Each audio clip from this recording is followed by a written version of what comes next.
بسم اللہ الرحمن الرحیم الحمد للہ رب العالمین والصلاة والسلام علی سید المرسلین وعلی آلہ واصحابہ اجمعین اما بعد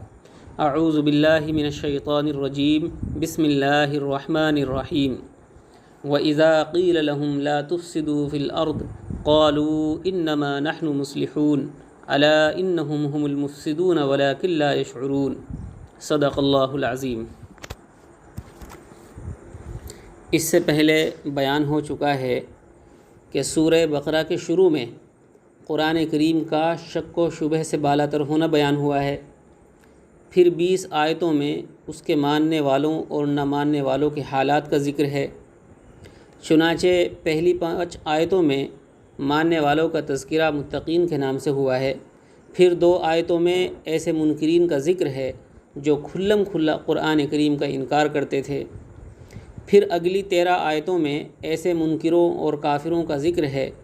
جو ظاہر میں اپنے آپ کو مسلمان کہتے تھے مگر حقیقت میں مسلمان نہیں تھے۔ ان لوگوں کا نام قرآن میں منافقین رکھا گیا ہے۔ آج کی اس مجلس میں سورہ بقرہ کی آیت نمبر 11 اور 12 کی تفسیر ہو رہی ہے انشاءاللہ۔ چنانچہ اللہ تبارک و تعالی فرماتے ہیں: اعوذ باللہ من الشیطان الرجیم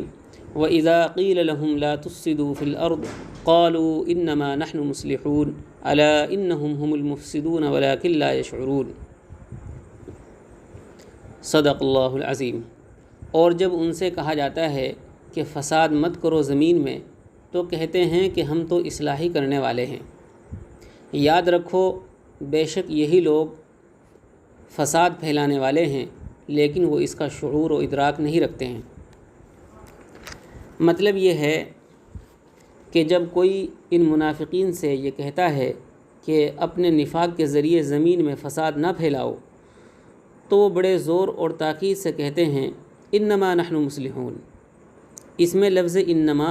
جو حصر و انحصار کے لیے بولا جاتا ہے، اس کی وجہ سے اس جملے کے معنی یہ ہیں کہ ہم تو اصلاحی کرنے والے ہیں، یعنی ہمارے کسی عمل کا فساد سے کوئی واسطہ نہیں۔ مگر قرآن کریم نے ان کے جواب میں فرمایا الا انہم هم المفسدون ولکن لا یشعرون، یاد رکھو کہ یہی لوگ فساد پھیلانے والے ہیں مگر ان کو اس کا شعور نہیں ہے۔ اس میں 2 باتیں معلوم ہوئیں، ایک یہ کہ منافقین کی حرکات حقیقتاً زمین میں فتنہ و فساد پھیلنے کا سبب تھی۔ دوسری بات یہ ہے کہ منافقین فتنہ و فساد پھیلانے کی نیت اور ارادے سے یہ کام نہیں کرتے تھے، بلکہ ان کو معلوم بھی نہیں تھا کہ اس کا نتیجہ فتنہ و فساد ہے، جیسا کہ قرآن کریم کی تصریح سے بات معلوم ہوتی ہے وَلَٰكِن لَا يَشْعُرُونَ کہ ان کو اس کا شعور نہیں۔ اس کی وجہ یہ ہے کہ زمین میں فتنہ و فساد جن چیزوں سے پھیلتا ہے ان میں کچھ تو ایسی چیزیں ہیں جن کو ہر شخص فتنہ و فساد سمجھتا ہے، جیسے قتل ہے، غارت گری ہے، چوری، دھوکہ فریب، اغوا، بدکاری وغیرہ۔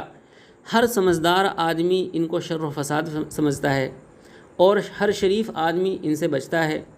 اور کچھ چیزیں ایسی بھی ہیں جو اپنی ظاہری سطح کے اعتبار سے کوئی فتنہ و فساد نہیں ہوتی مگر ان کی وجہ سے انسانوں کے اخلاق برباد ہوتے ہیں، اور انسانوں کی اخلاقی گراوٹ سارے فتنوں اور فسادوں کے دروازے کھول دیتی ہے۔ ان منافقین کا بھی یہی حال تھا کہ چوری، ڈاکہ، بدکاری وغیرہ سے بچتے تھے، اسی لیے بڑے زور سے اپنے مفسد ہونے کا انکار اور مصلح ہونے کا اس بات کیا کرتے تھے۔ مگر نفاق اور کینہ و حسد اور اس کے ماتحت دشمنوں سے سازشیں، یہ چیزیں انسان کے اخلاق کو ایسا تباہ کر دیتی ہیں کہ انسان بہت سے حیوانوں کی سطح سے بھی نیچے آ جاتا ہے اور ایسے کام کرنے پر اتر آتا ہے جو کبھی کسی شریف انسان سے متصور نہیں ہوتے۔ اور جب انسان اپنے انسانی اخلاق کھو بیٹھا تو انسانی زندگی کے ہر شعبے میں فساد ہی فساد آ جاتا ہے۔ فساد بھی ایسا عظیم جو نہ درندے جانوروں سے متوقع ہے نہ ڈاکوؤں اور چوروں سے، کیونکہ ان کے فساد کو قانون اور حکومت کی طاقت سے روکا جا سکتا ہے، مگر قانون تو انسان ہی جاری کرتے ہیں۔ جب انسان نہ رہا تو قانون کی جو گد بنے گی اس کا تماشا آج کھلی آنکھوں ہر شخص، ہر محکمہ اور ہر ادارے میں دیکھتا ہے۔ آج دنیا کا تمدن ترقی پذیر ہے، تعلیم و تعلم کے اداروں کا جال گاؤں گاؤں تک پھیلا ہوا ہے، تہذیب کے الفاظ ہر شخص کی زبان پر ہیں، قانون سازی کی مجلسوں کا بازار گرم ہے، قانون نافذ کرنے والے بے شمار ادارے، ان پر اربوں روپے کے خرچ آ رہے ہیں، دفتری انتظامات کی بھول بھلیاں ہیں، مگر جرائم اور فتنہ فساد روز بروز بڑھتے ہی جاتے ہیں۔ وجہ اس کے سوا نہیں کہ کوئی قانون خود کار مشین نہیں، بلکہ اس کو انسان چلاتے ہیں۔ جب انسان اپنی انسانیت کھو بیٹھا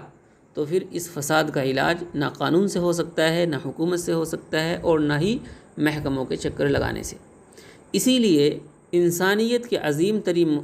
ترین محسن نبی کریم صلی اللہ علیہ وسلم نے اپنی تمام تر توجہ اس پر مرکوز فرمائی ہے کہ انسان کو صحیح معنی میں انسان بنا دے، تو پھر فساد و جرائم خود بخود ختم ہو جاتے ہیں۔ نہ پولیس کی زیادہ ضرورت رہتی ہے، نہ عدالتوں کے اس پھیلاؤ کی جو دنیا میں پایا جاتا ہے۔ اور جب تک دنیا کے جس حصے میں آپ صلی اللہ علیہ وسلم کی تعلیمات و ہدایات پر عمل ہوتا رہا، دنیا نے وہ امن و امان دیکھا جس کی نظیر نہ پہلے کبھی دیکھی گئی، نہ ان تعلیمات کو چھوڑنے کے بعد متوقع ہے۔ نبی کریم صلی اللہ علیہ وسلم کی تعلیمات پر عمل کی جو روح ہے وہ ہے اللہ تعالیٰ کا خوف اور قیامت کے حساب کتاب کی فکر۔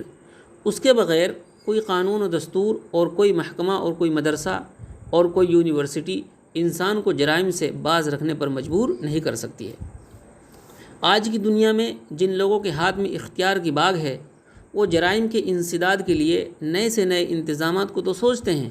مگر اس روح انتظام یعنی خوف خدا سے نہ صرف غفلت برتتے ہیں بلکہ اس کو فنا کرنے کے اسباب مہیا کرتے ہیں، جس کا لازمی نتیجہ ہمیشہ یہی سامنے آتا رہتا ہے کہ مرض بڑھتا گیا جوں جوں دوا کی۔ کھلے طور پر فساد مچانے والے چوروں غارت گروں کا علاج بہت آسان ہے، مگر ان انسانیت فراموش انسانوں کا فساد ہمیشہ برنگ اصلاح ہوتا ہے۔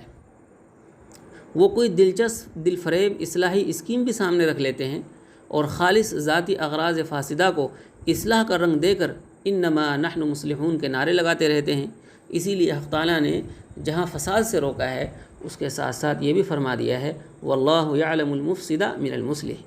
یعنی اللہ تعالیٰ ہی جانتے ہیں کون فساد پھیلانے والا ہے اور کون اصلاح کرنے والا ہے۔ اس میں اشارہ فرما دیا کہ فساد و اصلاح کی اصل حقیقت اللہ ہی کو معلوم ہے، جو دلوں کے حال اور نیتوں سے بھی واقف ہیں اور ہر عمل کے خاص و نتائج کو بھی جانتے ہیں کہ اس کا نتیجہ صلاح ہوگا یا فساد۔ اسی لیے اصلاح کے لیے صرف نیت اصلاح کافی نہیں بلکہ عمل کا رخ بھی شریعت کے مطابق ہونا ضروری ہے۔